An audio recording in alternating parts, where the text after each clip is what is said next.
The conversation turns to Professor Anaxa, a controversial figure described as a blasphemous great performer.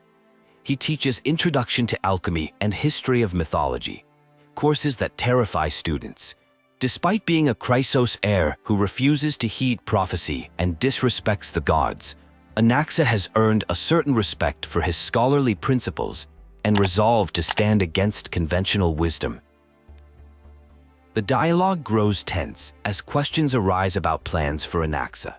Despite his help against the Flame Reaver, there are concerns about extreme measures if he endangers others.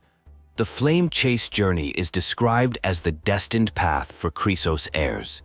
Though Anaxa appears to be an empty shell, there's hope he might overcome his limitations given time constraints. A guest arrives ready to take Oronix's trial. This decision comes with significant warnings about the risks involved. Becoming a demigod means forsaking humanity, inheriting divinity, and bearing the time of Amphorius alone. The guest's fate would become intertwined with others until the end of Genesis. If this path proves unattainable, other options exist among priests of Yanisopolis. The guest appears to have special knowledge about a Titan, including memories beyond their own experiences. From their time in the abyss, they heard the Titan's groans, painful and grievous, but without ill intent. Having made their decision to proceed, they're instructed to rest in the bath chamber until Trinum calls them for the ceremony. Gratitude is expressed to the guest for repeatedly rising to help Akima. A promise is made to have a meaningful conversation about their return journey and the curse of the sky, lifting taboos to discuss matters openly.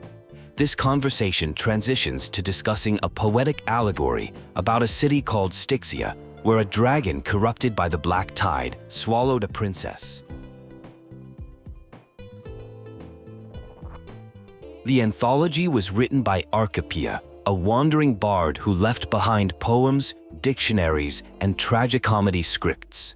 Her annotations provide glimpses into her life, creating a sense of traveling with someone never met. The discussion shifts to the human tendency to leave records through writing, drawing, and photographs, with interest expressed in the story of the rosy celestial maiden. Important background information is shared about the Council of Elders, an authoritative body in Amphorius, comprising different city representatives. They hold legislative power over the Holy City and preside over the Citizens' Assembly, a controversial event held every 5 to 10 years at Dawn Cloud, where representatives vote on major issues like governance rights and Titan's conquest. Concerns are raised about extremists in the Council of Elders, referred to as the opposition, who aim to restrain the Chrysos heirs and control the flame chase journey. Their influence has grown stronger over the past century. With the Citizens' Assembly approaching, there is worry that the Council might exploit Professor Anaxa's unique condition for their advantage. The scene shifts to a formal ceremony where Aronix's vacant totem awaits the guest who is chosen to become a pillar of Amphorius. Various awkward attempts are made to calm their nerves before undertaking the trial.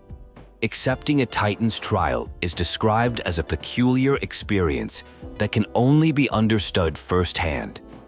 The guest is reassured that Trinon and Finon will intervene if anything goes wrong. The ceremony to appoint a new Orinix divine begins as the Trailblazer is called to assume this vacant position.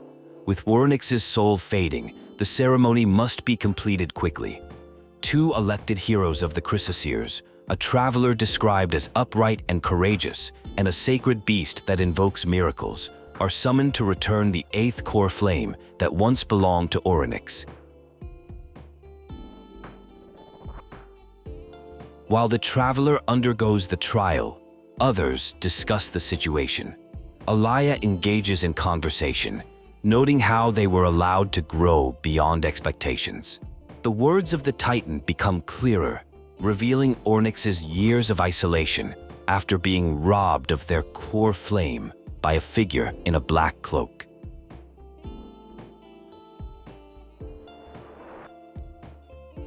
The traveler addresses Orinix directly, acknowledging their long protection of Amphorius and offering relief from this burden. Orinix seems to lack something referred to as a future. The traveler is recognized as someone who should have already dissipated, whose life was previously cast away. Conversation shifts to Thanatos, the Titan of Death. Kaz, who understands death better than most, has left the vortex and returned to the garden. The Chrysosaurs are aware of everything that has happened to the traveler. Kaz then examines the traveler and discovers their soul has left their body but is still wandering somewhere. After completing the trial of time, the traveler awakens to learn they are one of two people who have cheated death in Akima. Despite many attempts to study this phenomenon, no results have been found. Cypher may know the whereabouts of death. Aglaia mentions omens, coming in pairs, and expresses concern about Anaxagoras, who has contacted the Council of Elders.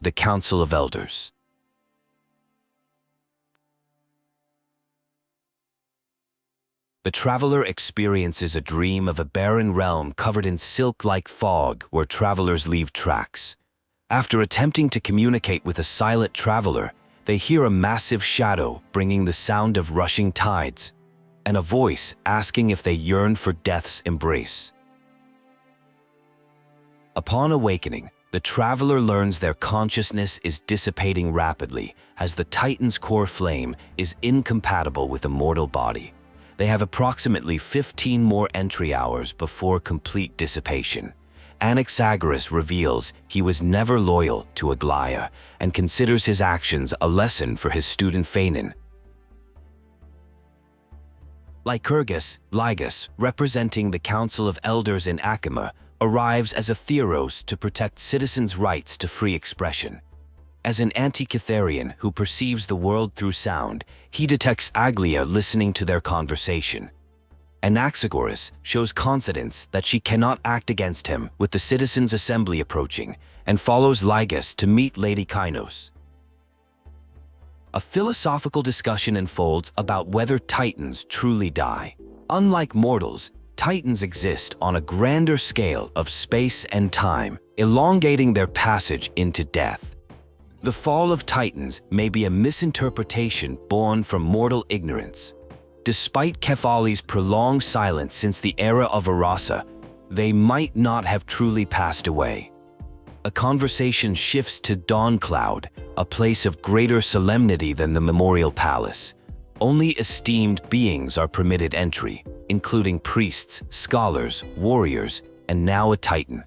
The participants must wait for a soldier to guide them, remaining within guard's view, suggesting a controlled environment despite the prestigious setting. Tension rises when Anaxagoras, thought to have died in the Black Tide, appears.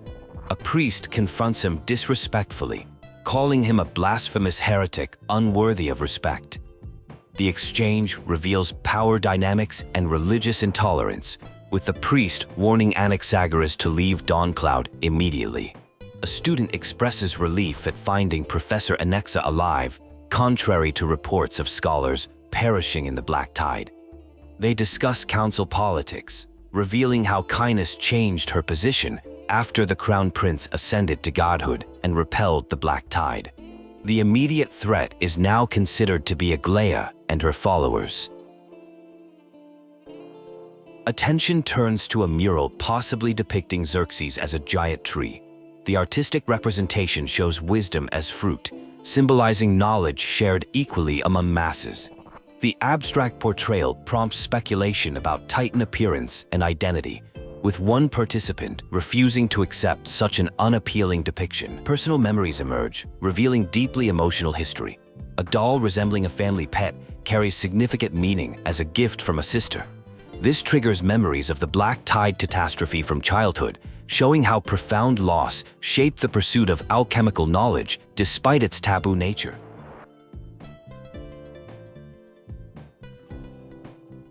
A narrative delves into Phallus's theory about souls being the source of life, matter composition, movement, and transformation. This led to research on sacrificial resurrection. with the protagonist sacrificing an eye in an attempt to resurrect a loved one. The exchange only granted a final glimpse of the deceased sister. The mentor offers continued support and classroom access if the student abandons harmful pursuits. The student, having gained closure from seeing their sister one last time, agrees to begin a new chapter in life. A philosophical discussion begins about continuing Pallox's research on souls. The teacher cautions that this research might be futile, as the Grove already understands his philosophy thoroughly. The student disagrees, claiming that after experiencing the deathly fog, they've gained clearer insight about souls. That current understanding is merely superficial. Despite losing an eye, they insist their perception has become more profound. The conversation shifts to a secret hidden beneath an eye patch. The teacher points out the disconnection between this story and the student's plan. The student suggests the answer lies within the tale itself, adding provocatively that if the teacher cannot understand it, perhaps they should surrender their divinity of reason. The student completes their story and demands reciprocal sharing, invoking the principle of equivalent exchange. The teacher acknowledges the trap, but admits possibly knowing no more about their past than the student does. When mocked about this lack of wisdom, they respond that recognizing one's ignorance is the greatest wisdom. The student realizes why the teacher posed seemingly random questions. Only the teacher could illuminate their inquiry, as onlookers often see situations most clearly. The conversation is interrupted by a messenger from Lord Lagus announcing Lady Kindness awaits their arrival at the Council of Elders. The scene shifts to philosophical musings about creators and bearers of the world, wondering how they would respond to challengers. A companion expresses surprise about agreeing to Lady Kindness's invitation, mentioning many hold grudges against Lady Goldweaver. Bystanders comment about avoiding a finely dressed Droma's gaze, calling him a blasphemer. The conversation turns to scholarly debate, contrasting the value of colliding ideas versus the view that only right and wrong perspectives exist. One participant considers this radical thinking characteristic of humanity's squabbles. Someone is deliberately avoiding the Goldweaver, refusing to speak with her. Approaching the demigod council, guests are welcomed. Lady Kindness addresses Lord Anaxagoras, listing his credentials: head of the Newsporists, blasphemer, Chrysos Heir with Circe's core flame, and Grove calamity survivor. Anaxagoras responds critically about the lack of hospitality, noting the host's sharp blade and servants lying in wait, suggesting they might want to cut out his heart for the core flame. Tensions escalate as they discuss an impending war between Chrysos heirs and commoners. Lady Kindness speaks of inevitable conflict, explaining that Aglaia seeks to suppress commoners with gold blood while Akhma citizens display righteous nettle. The possibility of peace depends on the upcoming Citizens' Assembly. Anaxagoras' presence as a Chrysos heir who accepted their invitation provides hope. At the Demigod Council Hub, Anaxagoras is reminded that orators have succeeded or failed at this very spot. In 15 days, this location will become the final turning point in Akama's history. This timeline suspiciously aligns with Anaxagoras' predicted demise.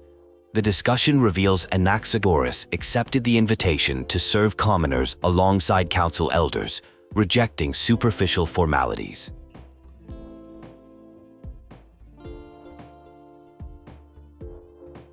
Anaxagoras points out that Aglaia desires the core flame he possesses, making it a valuable bargaining chip. In exchange, he requests maximum support from the Council of Elders and their guards. Both parties agree to practical cooperation, deciding what they can secure and sacrifice using their philosophical wisdom. The conversation turns to their common enemy, Aglaia, described as the second most experienced Chrysos heir, who has gradually lost her humanity. Anaxagoras explains why Aglaia wouldn't accept him as an ally, despite his intelligence as a Chrysos Heir. Being capable of breaking free from control and rejecting both Titans and prophecy makes him incompatible with her rigid principles. Both parties agree that Aglaia, described as a tyrant wallowing in extravagance, represents the greatest obstacle to achieving peace in Akama. The Council of Elders pledges to defend Anaxagoras' right to live. A political discussion is taking place in Akama, where tensions are growing between the Council of Elders and supporters of Aglaia and the Chrysos Heirs. The speaker warns that without action, peace will be destroyed and the city will burn to ashes, with citizens' blood being shed. Following the attack on the Grove, the speaker has become its de facto leader and serves as a special envoy to Akama. They suggest that the Council of Elders needs more support to defeat Aglaia and notes their own crucial vote in the Citizens' Assembly, implying they could provide necessary backing. The representative from Akama acknowledges the mutual understanding reached. However, they question the speaker's loyalty, noting how the Council of Elders is known for fairness and sincerity. They pointedly ask how someone who is betraying Aglaia can be trusted not to betray Akama's citizens when convenient. The speaker indignantly responds that their loyalty shouldn't need proving and considers the council's request for proof a betrayal in itself. The conversation is interrupted by the Theros, who announces that Lady Aglaia the Gold Weaver is heading to Dawncloud. Lady Canis appears frustrated by Aglaia's arrival. The speaker, now identified as Anaxagoras, demonstrates political cunning by suggesting that if handed over to Aglaia, the council would lose authority and valuable core flames. He asserts that protecting him is in the council's best interest. Canis agrees to handle the situation, but warns Anaxagoras not to deceive her again, threatening punishment. A third party admires Anaxagoras' tactics, but questions whether he should be demanding more. Anaxagoras reveals he seeks something Canis can't provide, suggesting the Theros are the true masters of Dawncloud. Aglaia arrives and confronts the situation. Despite accusations that Anaxagoras might be plotting against Kefali the Titan, the Theros allows him to proceed, stating all living beings are free to visit Kefali's vessel. The group begins a journey up the mountain to meet Kefali. As they climb Dawncloud, the protagonist expresses skepticism about Titans, comparing them to ornate but empty temples. A character named Xerxes accompanies them. The protagonist appears to be dying, with their soul dissipating, and Xerxes mentions taking control of their body after death. The protagonist begins seeing apparitions, souls of dead people including someone named Gnaeus, though Xerxes claims not to know this person. They discuss someone named Chaos and historical figures like Calypso of the Seven Sages, suggesting the protagonist is glimpsing into the past. As they near their destination, poetic verses are chanted about a beautiful old world and the legendary era Styxia. The protagonist fails to ask their question of the Titan, but finds value in these spiritual encounters. The scene ends with the protagonist hearing a mysterious voice from what they describe as the void world. A clearer voice is heard as Lord Neus and Miss Calypso wait to visit Chaos, who hasn't responded to them. Neus fears Chaos might have been overwhelmed by his burden, but Calypso reassures him, sensing Chaos's soul nearby. She believes a deliverer like Chaos wouldn't give up easily. Palloxia explains she came alone because her sister needed to tend to flowers. Neus remarks on the sister's kind hearts, despite being born to inherit Thanatos' divinity. The conversation reveals an answer to Circe's question, confirming a theory that fusing a mortal soul with a Titan's to replace the Titan is possible. This revelation proves significant for reclaiming a body, though priorities shift as a long-standing conjecture is validated. The scene shifts to reminiscing about childhood memories of looking up at Circe's leaves and branches reflecting stars, with dreams of climbing to the top to be closer to the sky. Discussion turns to Aquila, described as a strict and draconian god unlike the more generous Circe. Aquila is revealed as the Titan who imprisoned Danae and Gray in Amphoreus. Despite this, some still dream of reaching the sky. The grove contains valuable research on Aquila, which is what they're seeking. The group decides to split up to cover more ground in the enormous grove despite concerns about black tide monsters. A battle ensues against creatures that are remarkably quick to detect the light of Amphoreus. After defeating them, they discover scrolls containing records of 2 conversations. The documents reveal information about the 7 schools of thought in the Grove of Epiphany, all founded on fallacious ideologies but each unique. The Venerationists, who worship Titans the most, are often at odds with Anaxia, considered a heretic. The scrolls mention the skyship story and Aquila's divine retribution against those who attempted to reach the sky. Anaxia, despite being labeled a blasphemer, freely shares his taboo ideas. He believes the skyship's crash shows the firmament isn't impenetrable, but rather that it provoked the Sky Titan's wrath by representing freedom from earthly constraints. Most Grove research on Aquila focuses on sacrificial rituals rather than esoteric aspects. The conversation reveals concerns about mysterious experiments Anaxia is conducting. They visit the Library of Philia, which houses books from the 7 schools along with texts from the Outlands. Cities wanting to learn from the Grove had to contribute knowledge of equal value. They decide to use the Biblioslave to search for texts instead of manually searching through the vast collection.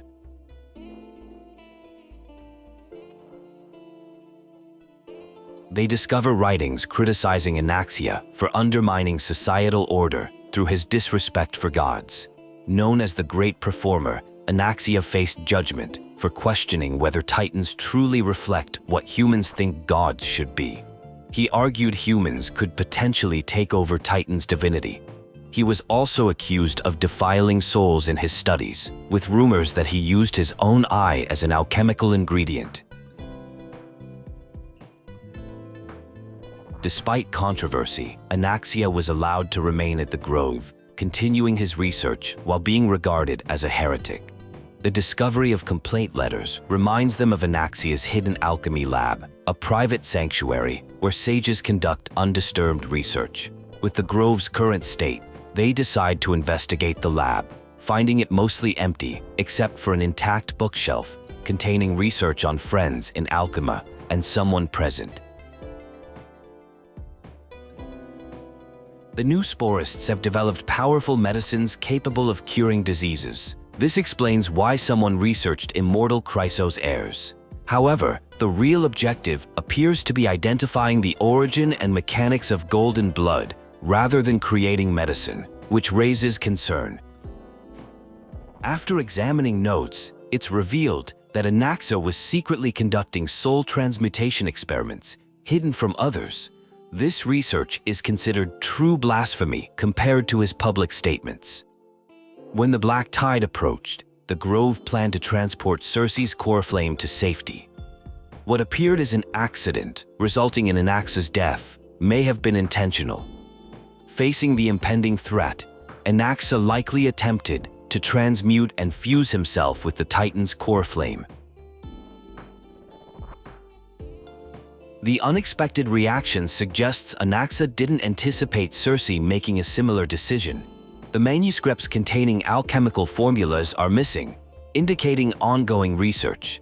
With only one Titan remaining in the world now, Cephali has become Anaxa's target. The sky visible is actually a projection created for educational purposes. The real day-night cycle has been lost. Astronomers use the Titan's power to manipulate light, projecting past night skies. Similarly, the holy city of Akama's sky is illuminated by Cephali's dawn device. People often know more than they admit but pretend ignorance because they have no alternative. Many blindly believe Cephali's Genesis tale and priestly teachings, but some have recognized they live in a Titan-ruled world where even the sky is controlled by them. The seeds of doubt were planted long ago, leading to theories and ideas written down at night, but burned by day. As a venerationist sage, one's soul becomes linked to the great tree, affecting every word and action. With limited time remaining and thin golden blood, pursuing unprovable hypotheses seems wasteful. An offer is made to pursue this research on behalf of someone with limited time. The sages will support establishing a new school of thought to discover what humans truly are and conquer ultimate truths of the world. Meeting with Kephaly wasn't just to ask questions. Unlike Dromus, who might prostrate before gods, seeking prophetic wisdom, this person stands proudly as a human with intellect and dignity. Even facing such power, they refuse to surrender their human identity. The Styxians faced raging waves by building a dam to contain the threat. Being labeled a blasphemer doesn't mean denying God's existence, but rather viewing Titans as forces humanity has yet to control. There's aspiration for power beyond just harnessing Titans. The ultimate goal is understanding life's source, the nature of souls, and human existence. Death experiences have verified that souls cease to exist upon death, but questions remain about how souls begin. Through a journey to death, the answer was finally witnessed.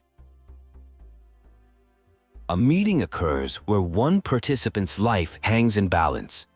A conclusive end is promised, along with desired answers, although an exchange is required. The price involves uncovering the truth about the Death Titan's survival.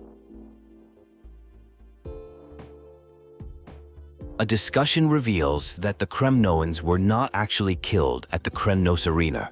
They are willing to assist in battle against a common enemy. The Kremnoan representative warns about Kines, who has been unusually active lately. The Theros announces the arrival of important citizens of Akama. Aglaia admits she can no longer keep the Kingsnake in check, feeling she has lost touch with humanity after being a demigod for too long.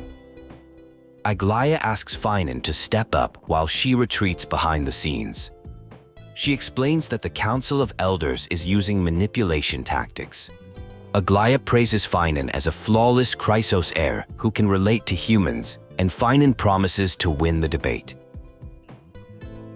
Lord Calictus hands over the debate to someone who reminisces about Amphoria's past glory when gods and humans shared close bonds. Now, refugees flock to the holy city for Cephalus protection. The speaker presents a choice between striving for Aranova or returning to prosperous Eracrucia. The debate continues with a challenge about how the Council of Elders plans to restore Eracrucia. The response claims that defeating the 3 Titans of Calamity would bring Eracrucia back. The Council has powerful allies including Anaxagoras and Castorice. A citizen questions what would happen if they retrieve Thanatos' core flame without passing the Death Titan's trial. The answer suggests eliminating death and returning to an era of immortality. This proposition gains popular support despite concerns about the Black Tide. The balance of the debate shifts dramatically. The Theros declares that Akama has chosen its destiny, and the Citizens' Assembly will now discuss suspending the flame chase journey. This resolution will be displayed on the Wall of Heroes.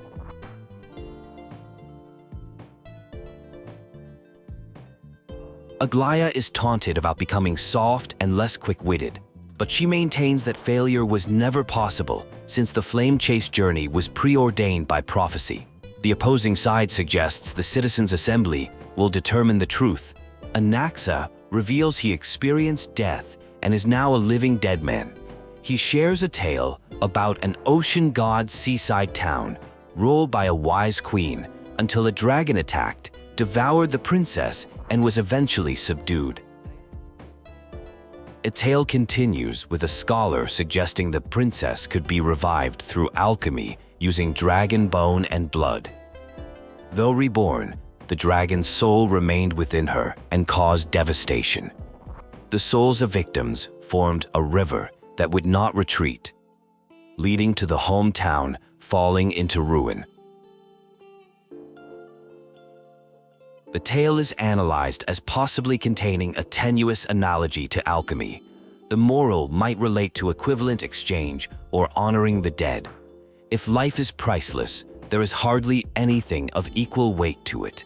The conversation ends with a question about whether one would use alchemy to resurrect a loved one.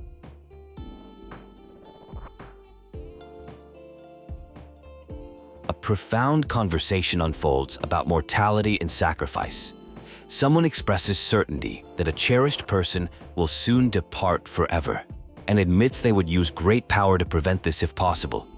There's acknowledgement that everyone must eventually face death. The speaker reveals they cannot complete some trial, perhaps due to their belief in life's immeasurable value.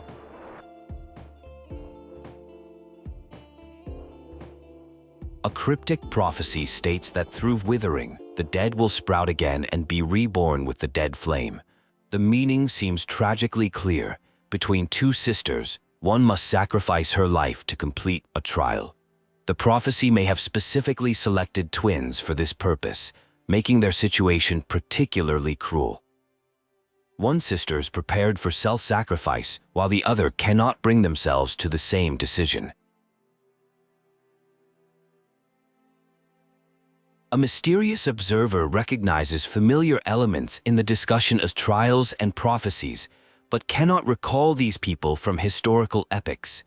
They mention Amphoria's chaotic history before the Titans and identify three figures, Calypso, Palloxia, and a warrior named Gnaeus, who appears confident about completing his trial but concerned about the aftermath. Gnaeus has decided on a course involving the separation of courage, honor, tenacity, sacrifice, and reason.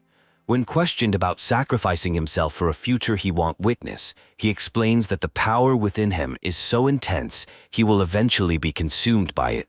He views a valorous death before a glorious return as his chosen path and believes others would make the same choice in his position. The observer realizes Gnaeus is Lord Gnaeus, the embodiment of Mikado's divinity who entrusted his life to humans. This confirms their hypothesis that these heroes are the true forms of the Titans before attaining divinity. They deduce that Alexia is the previous form of Thanatos and believe discovering her fate will reveal the Death Titan's location. Words about Mikado's courage are revealed to be part of an alchemical formula. The scene shows Lord Gnaeus's attributes being sealed, his honor described as light, his tenacity sealed in a statue, and his sacrifice contained in another statue. These sacrifices form protections against madness, with only his reason remaining. Despite having just a sliver of soul left, Gnaeus maintains optimism. Gnaeus shares a story about returning alone from a battlefield where everyone else perished. After an uncomfortable celebration, he encountered a scholar who taught him that life and death are both journeys leading toward death, with death being merely a scale to measure how valuable the journey was. This philosophical perspective helped him view mortality differently, embracing fate rather than detesting it. The scene reveals that Alexia has a sister who might be the narrator.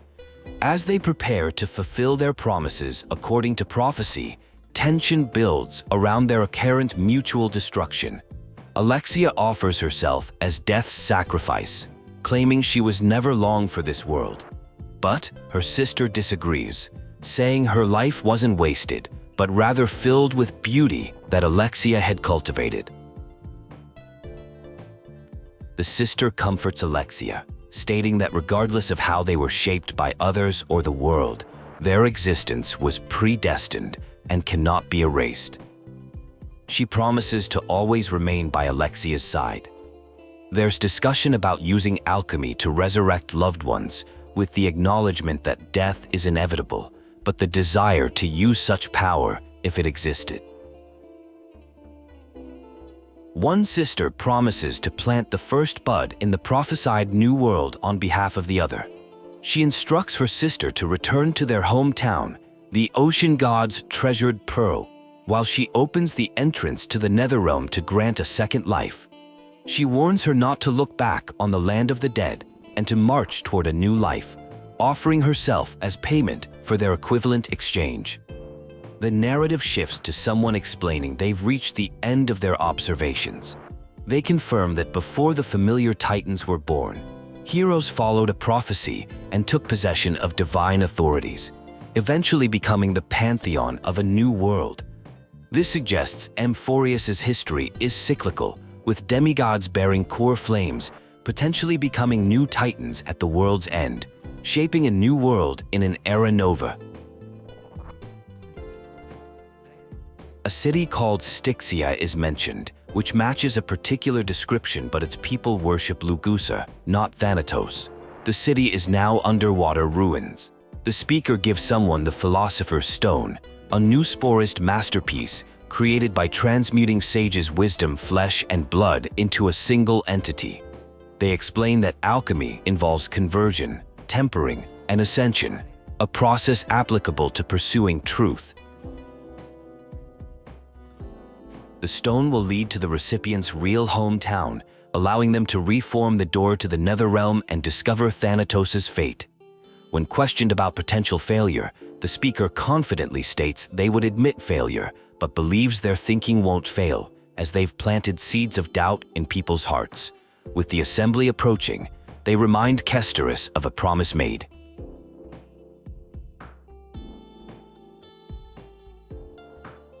Someone's life is slipping away during their conversation. It's revealed they witnessed the world imprinted in Cathore's soul, and proving its existence requires taking a final step. When asked if the stone was transmuted from their heart, making rebirth impossible, the speaker dismisses concerns, noting they've already lost someone dear, their faith, and their soul. When questioned why they seek death, the speaker claims it's a necessary sacrifice to become the purest. They assert that if their hypothesis is correct, they can ascend to godhood and reshape the world. Later, someone explains to Lady Aglaia that the core flame of death is the greatest unknown regarding Era Nova, which both she and Canis want to control.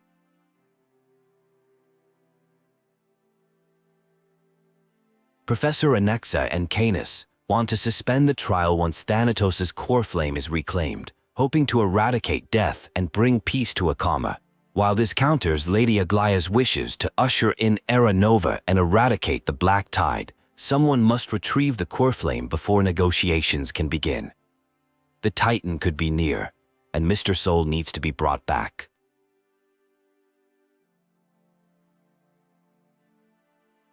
Lady Aglaia acknowledges the speaker had reasons to seek Thanatos, but claims someone has weaponized their wishes. When asked about desiring a world without death, the speaker expresses willingness to resist if their path opposes Aglaia's. Lord Mighty showed them the importance of taking the first step before worrying about what follows. Lady Eclia mentions Styxia is now an island surrounded by the River of Souls torrents, but still shows former splendor. She approves the journey and believes someone who cheated death has reason to meet the god of death himself. When asked how to enter Styxia, she explains that Zagreus could enter and leave the Netherrealm freely, suggesting the demigod who inherited their divinity can do the same.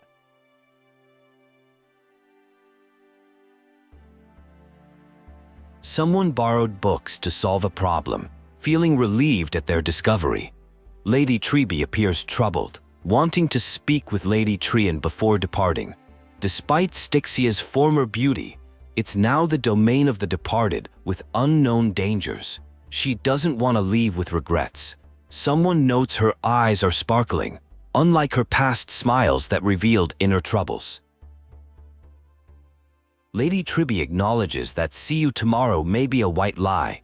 Cass rarely speaks of past pain and hardships typical for a Chrysos Heir. Others are happy the core flame Cass is meant to inherit has surfaced. Cass suddenly feels many wishes to fulfill before departing. Trian was working on a surprise gift, and they plan to meet again after returning from Styxia. Someone appears, asking the listener to retrieve something. The vote to pause the flame chase journey has begun. Citizens take ceramic shards with Kefali runes to vote by selecting the Council of Elders in their hearts.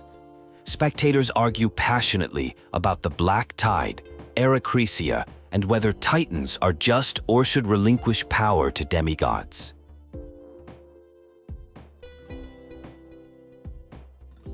The speaker finds it remarkable that Akamau remains illuminated amid Emporius's ruins, with people voting to reconcile differing opinions, a peaceful sight during the end times. They lived for years in Idonia, a city of rime and frost, where people worship Thanatos. Known now as the Mortician of Akama, they were once Idonia's maiden of war, expected to grant merciful deaths to various people. The speaker argues that regardless of methods, death's essence remains unchanged, and taking life isn't worthy of religious worship. In a flashback, someone with pierced ears is bleeding. A figure tells the child to respect those approaching death and themselves as the Holy Maiden, granting humans glory and liberation. The child protests, saying the task is no better than an executioner's. Death is described as the mightiest power in the world, and those who can wield it deserve respect. A story is shared about Edonian executioners who use great swords called Draconian, named after an elderly executioner. These swords have 3 air holes that make no sound if swung swiftly and accurately, allowing the executed to die painlessly. However, hesitation causes the holes to produce a piercing whistle, followed by screams from the dying. The narrator clarifies that the purpose of this lesson is not to become desensitized to killing, but rather to understand the source of suffering and approach future executions with greater determination. The listener is advised to walk with the dead and love them as they love life, which will silence the disturbing noises. This marks the beginning of their life as the Maiden of War, tasked with granting death to others.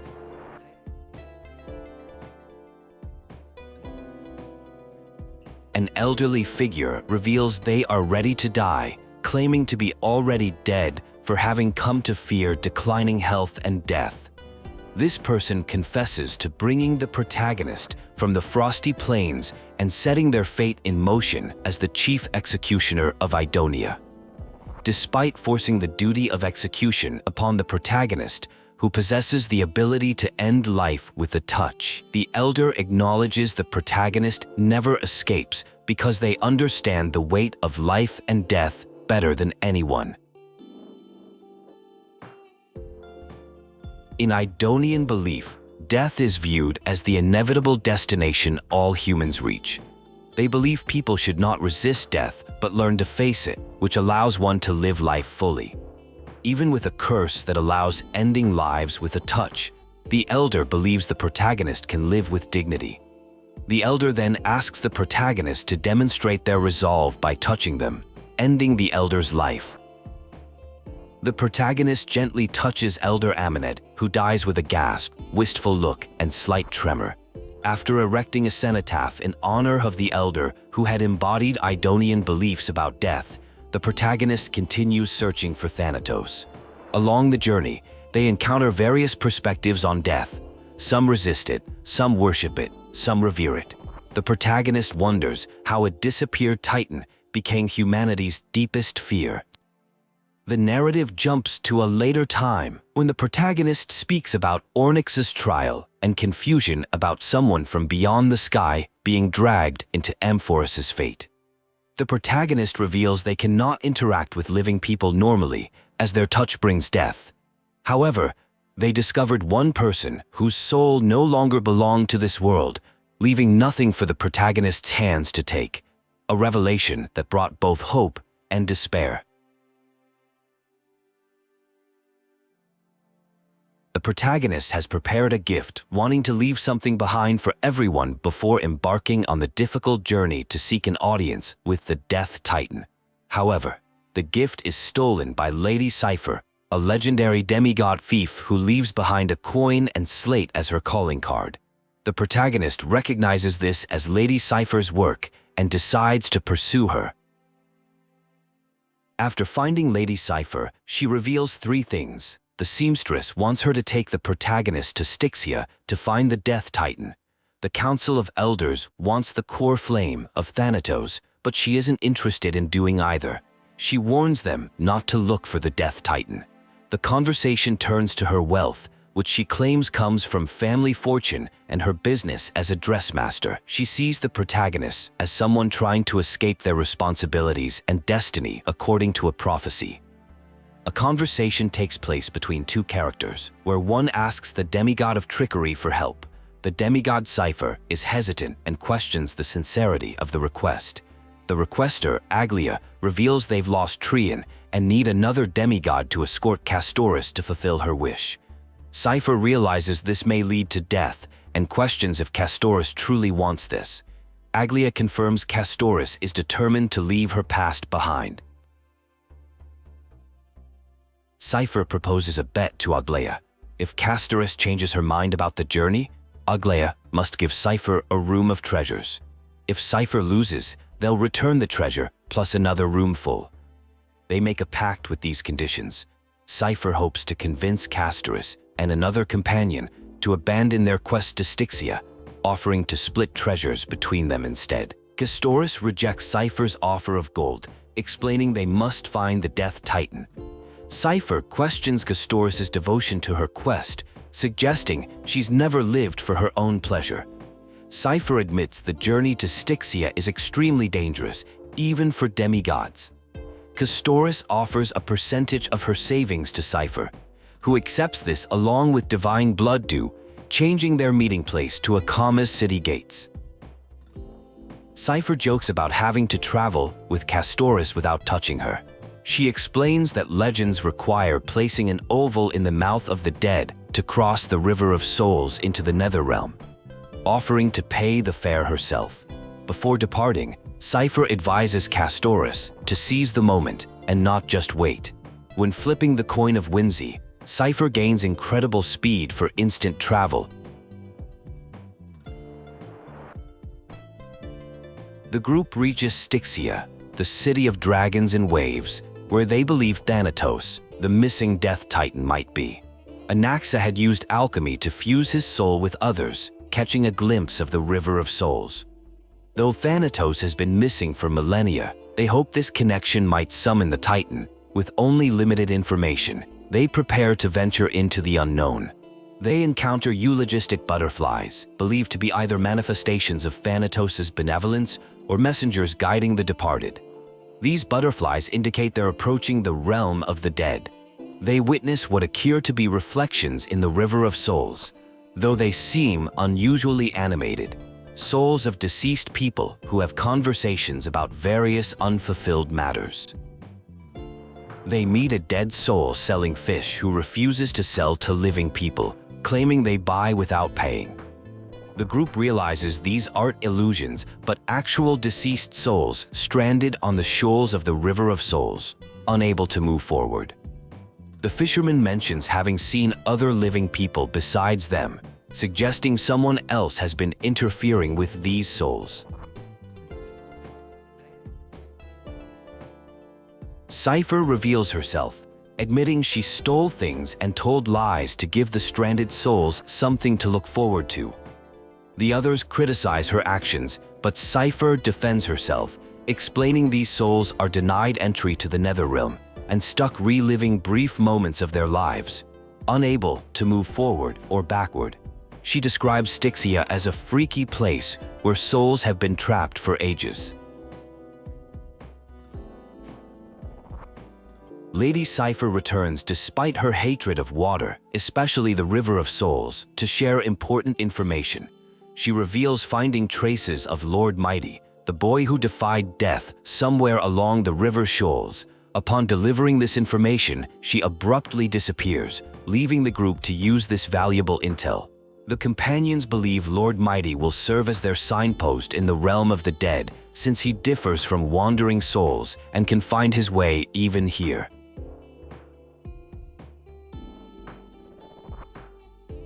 The group discovers Orinix's rune of recollection, which allows them to use prayers to return the river to its state before the flooding.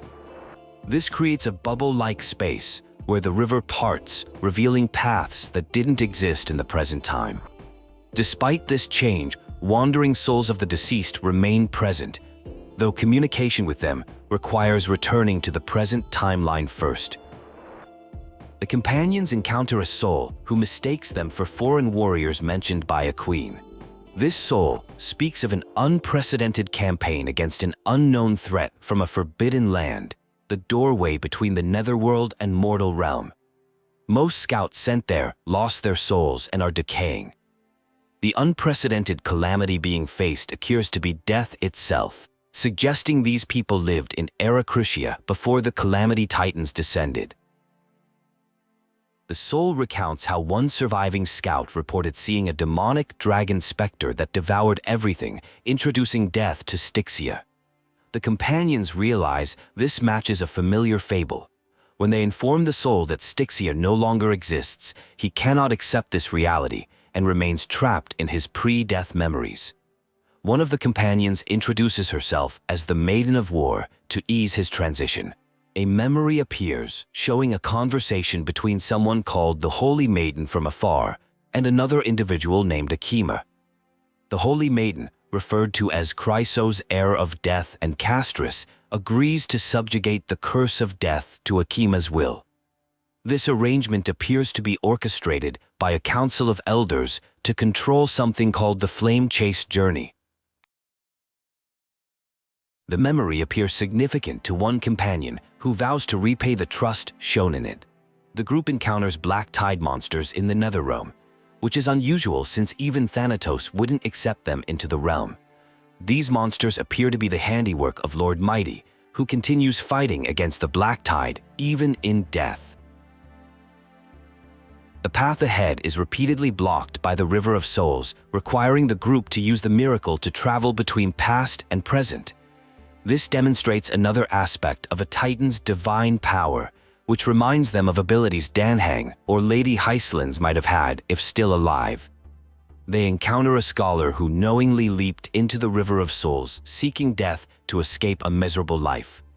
She asks the Holy Maiden of Death from Idonia to grant her true death, as she found that even in death her suffering continues.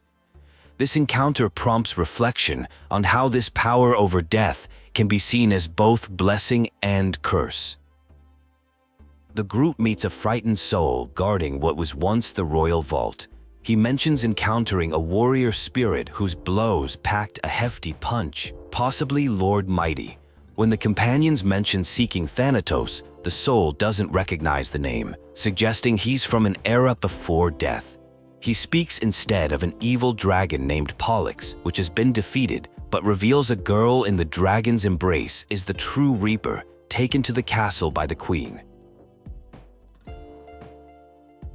Her Majesty plans to control all of Amphorius with unprecedented power, though the truth of this rumor remains unknown. The speaker offers gratitude through a touch. A conversation reveals that someone granted death to a skilled warrior, who is taught by Talenton, a move that could defeat any mortal enemy with one blow.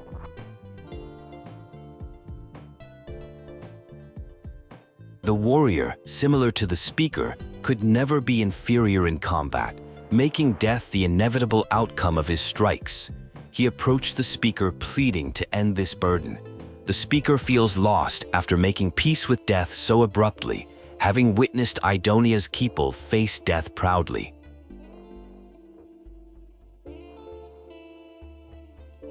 The speaker questions if death was meant to exist in this world, comparing it to their own existence.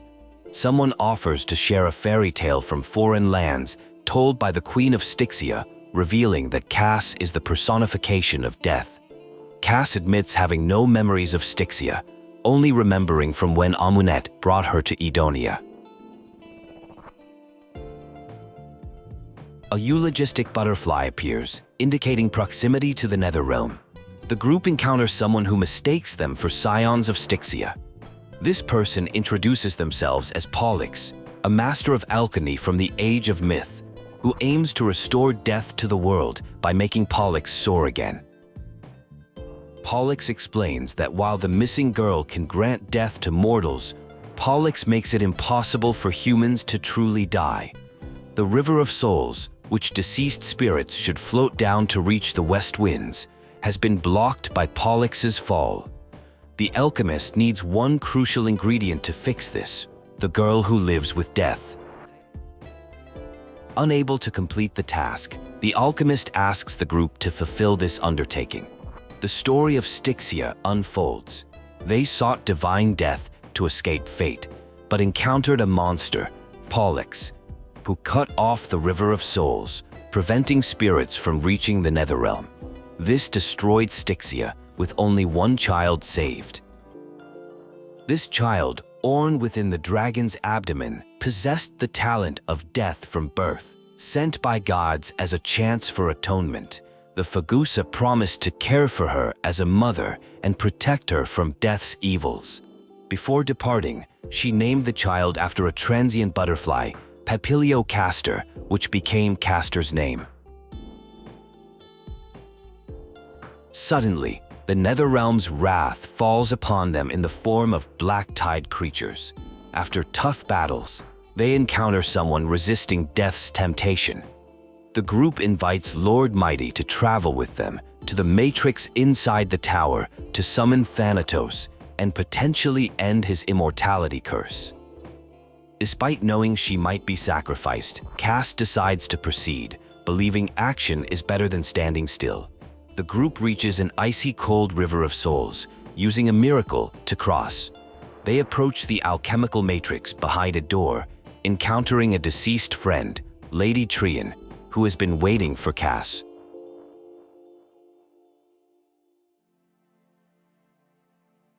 Trian presents Cass with a gift, a drawing of their flame chase journey. Cass realizes how many firsts she's experienced: companions, hobbies, dinners, market trips, walks, stargazing, and caring for Dramasis. These precious moments compressed centuries into minutes and seconds. Cass regrets not taking more photos with friends. Though Trian notes departed souls cannot be captured in photographs, Trian's drawing, however, surpasses any photograph. Cass believes this gift will be key to saving Mister's life. The group reaches the end of the soul stream, with Lord Mighty asking if Cass will fulfill her flame chase duty.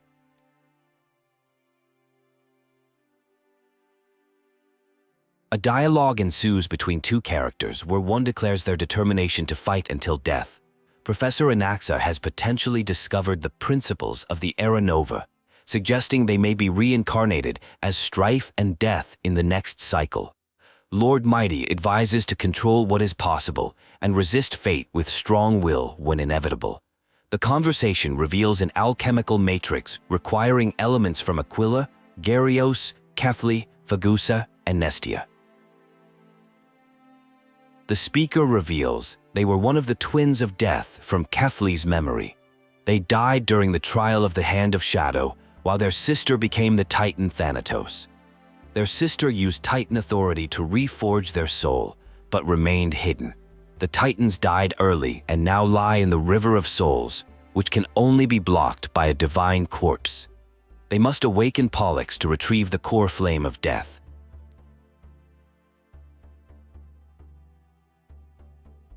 The sighs heard during soul collection are signs of Pollux's wishes being fulfilled. Pollux sacrificed their divinity to resurrect their sister, sending her to Styxia. Though fallen, Pollux's soul lingers, watching over their sister. Now they must weave these yearnings together to restore Pollux's complete soul through alchemy. The final piece needed is the speaker's life since leaving Styxia, which Lady Trian has drawn. The ritual begins to lift Pollux from the River of Souls. The speaker acknowledges that Pollux's reforged body might appear disturbing, but wishes to thank them personally. They encounter Lady Alunet, another trapped spirit, who begins to share the story of Styxia, the first city-state to shift faith toward death. Aronix suggests that the embrace of death wasn't from fear, but from understanding how finite existence gives meaning to life.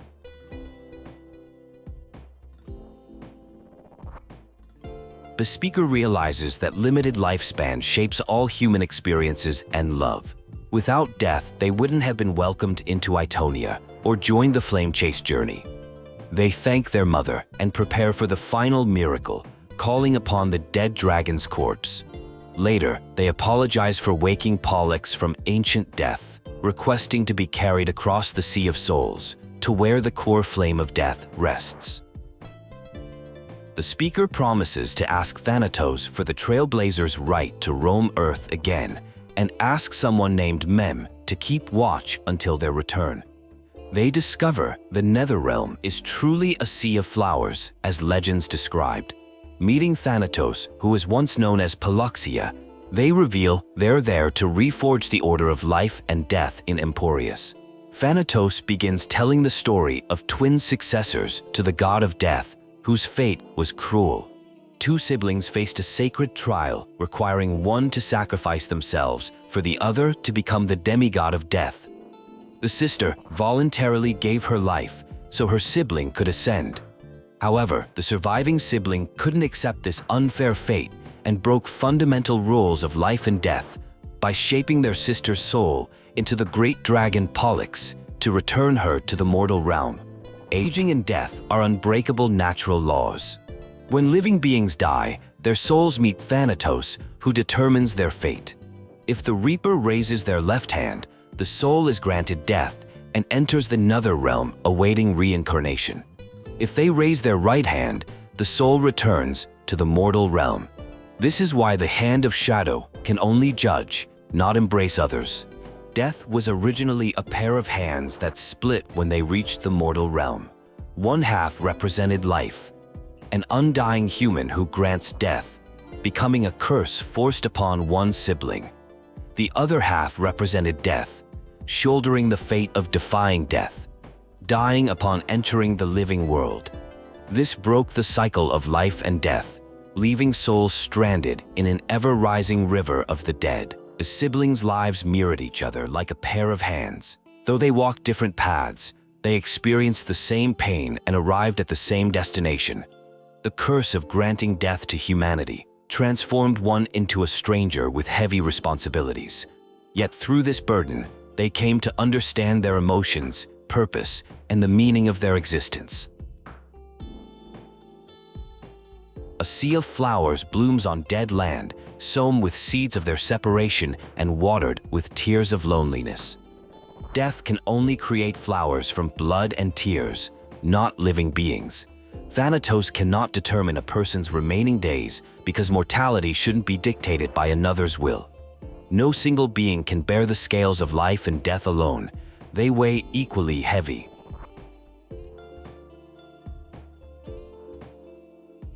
After centuries of separation, the siblings reunite.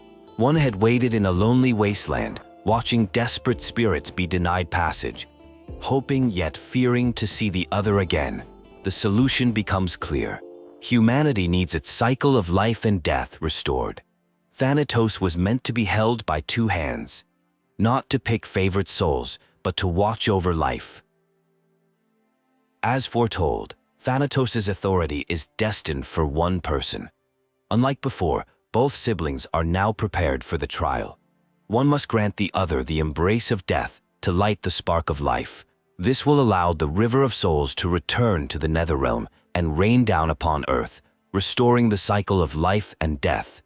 The Sea of Flowers will bear countless souls and bloom forever. Before completing their task, one sibling requests a final wish. Don't forget me. The other promises that even after reincarnation, even without knowing each other's names, they will still embrace each other as they did when born.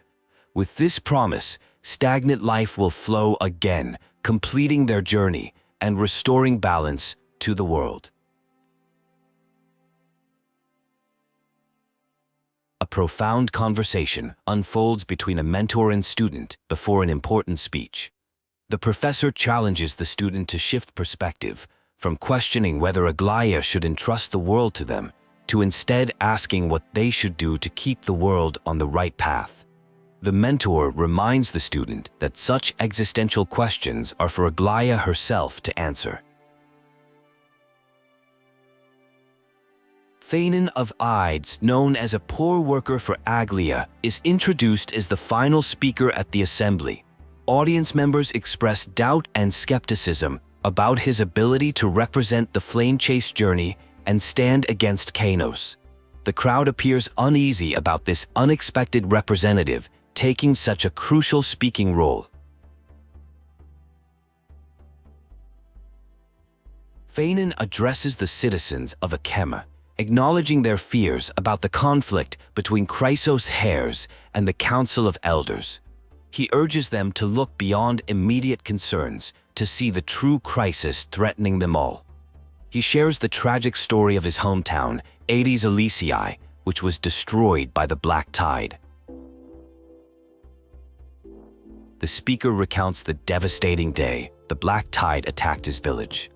His father died protecting him with a broken sword, while his mother was killed by monsters. He describes how friends and neighbors perished, including children who were transformed into monsters that he eventually had to put down with his own sword. Phanon warns that the Black Tide threatens to destroy Akema despite Kanos' promises of protection.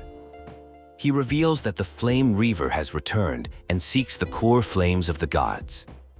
When audience members question why Akema still appears peaceful, he explains that this tranquility exists only because Aglaia and the Chrysos Heirs have been defending the city. The speaker boldly accuses the Council of Elders of corruption, calling them vermin who undermine Aglaia despite her tireless efforts to protect Akema. He argues that they falsely frame the conflict as gods versus humans, when the true division is between those with good hearts and those corrupted by power. He pledges that regardless of the vote, Aglaia, Tribios, and he will remain faithful guardians.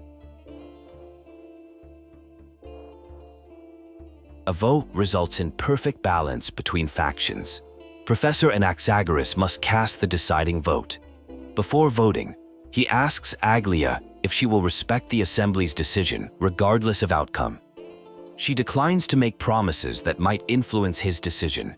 Despite interruptions and pressure from the crowd, Anaxagoras remains deliberate. Anaxagoras reminisces about a previous conversation with Empedocles, who encouraged him to pursue truth despite criticism. Coming to his decision, Anaxagoras dramatically announces his vote for the Flintish journey, shattering the previous balance. This causes uproar, with Caenis accusing him of betrayal. Anaxagoras calmly responds that he has always been honest and never had interest in political games. In a citizens' assembly in Arkham, a decisive moment unfolds regarding the flame chase journey.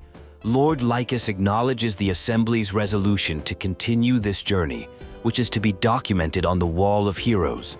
However, just as the assembly appears to conclude, Anaxagoras of the Grove of Epiphany steps forward with a controversial announcement.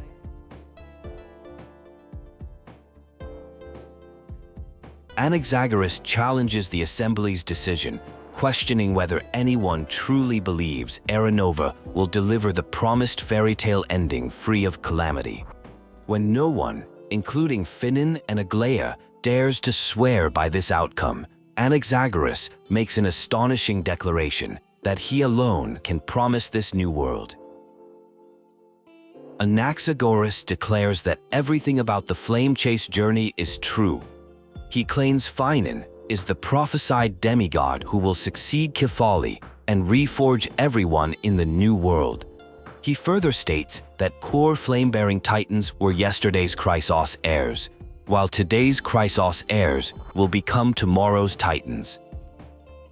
The shocking revelation continues as Anaxagoras confesses to experimenting on Kephali's divine body through alchemy, claiming he fused his soul with a god. He implicates Chrysos and the Council of Elders for approving these blasphemous experiments. Chrysos immediately denies involvement, while Lord Ligus remains composed. Lady Aglahia the Gold Weaver is tasked with overseeing judgment. She announces that Chrysos and Ligus stand accused of neglecting duties and enabling blasphemy. An investigation committee will be formed. For Anaxagoras, who confessed to blasphemy against Kephali, execution is proposed, with a chance for the people to voice their opinion for a possible reduced sentence. The scene shifts dramatically as someone introduces themselves as Castorice, the demigod of death and living side of Thanatos. The setting changes to a realm filled with flowers planted by Thanatos, which serve as bearers of countless souls.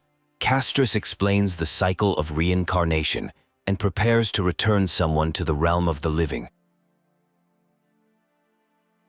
Castorice offers to guide a lost soul back to the mortal realm, warning that the whispers of death are alluring and determination must not waver. This is presented as a one-time exception, with Castorice pledging to do everything possible for the flame chase journey and for the life they can save. Words of encouragement flow as of soul journeys back home. The importance of continuing forward is emphasized, honoring sacrifices made by others. Upon arrival, the returned soul is recognized as still being whole, preserved by either Oronix's blessing or a self-created miracle.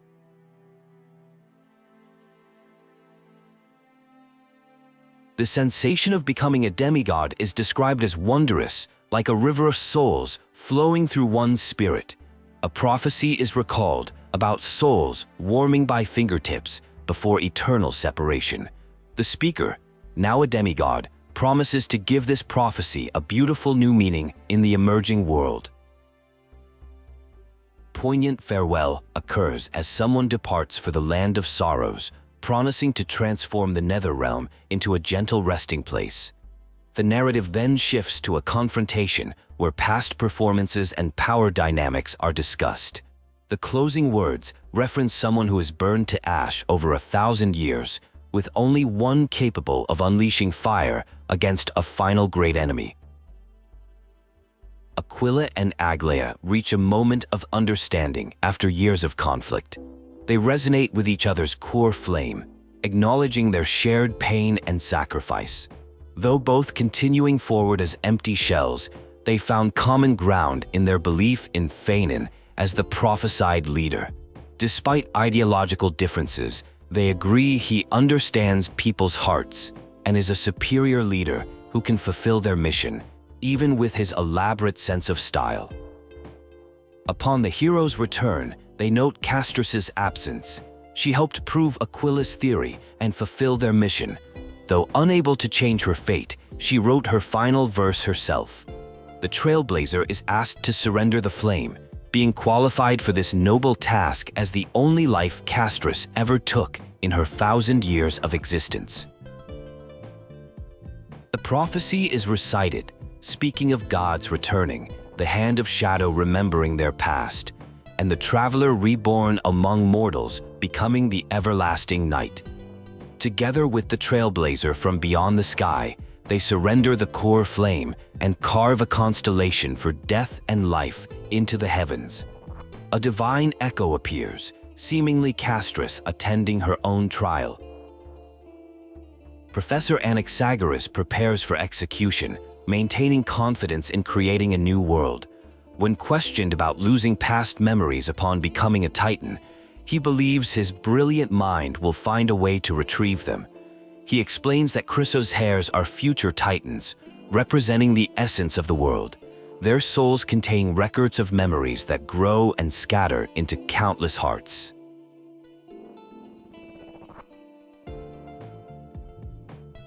Anaxagoras explains that their existence can only be destroyed by destroying the world itself.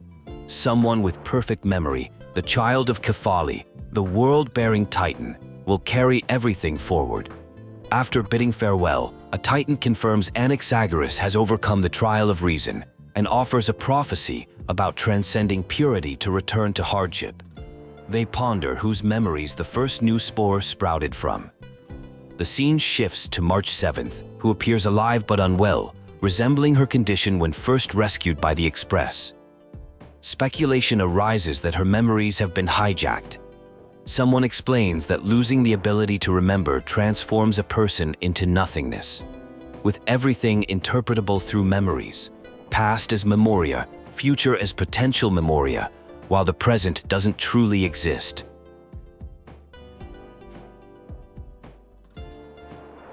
Black Swan reveals that Amphorus holds special significance to extremist mental keepers of the garden, viewing it as a world they have the right to collect. She warns of pathstriders of remembrance, potentially remodeling more worlds similarly if they discover its secrets first. An organization attached to Fu Li's pinky finger poses a threat, making continued cooperation the wisest choice despite the unforeseen danger. Madame Herta, using her fourth mirror, discovers valuable information by examining a memo snatcher's consciousness.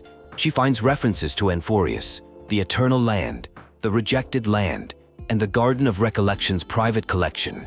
Suspecting Black Swan of hiding information, Herta plans to visit Amphorus herself, not physically, but by projecting her data spirit entity through spatial warps using her mirrors.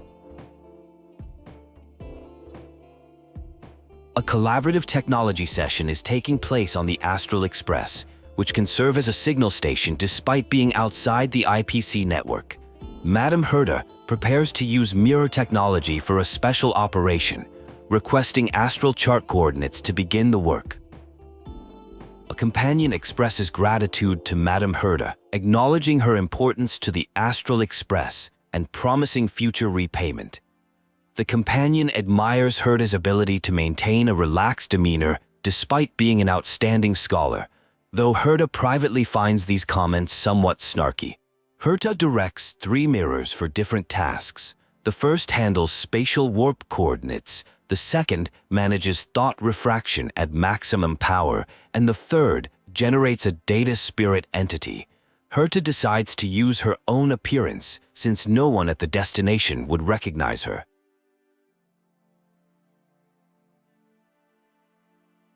With all preparations complete, the spatial warp activates, targeting an unknown celestial body called Amphorus.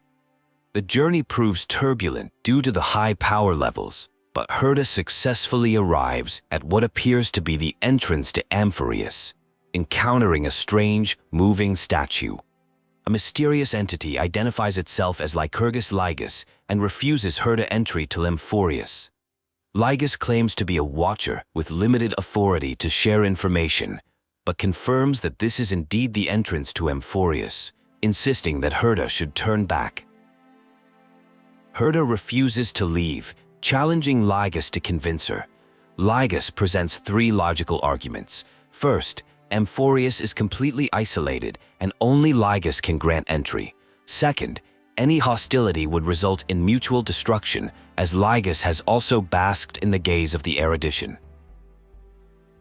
For the third argument, Ligus claims that even if Herta found a way to break through, she would abandon her plans once she understood the consequences.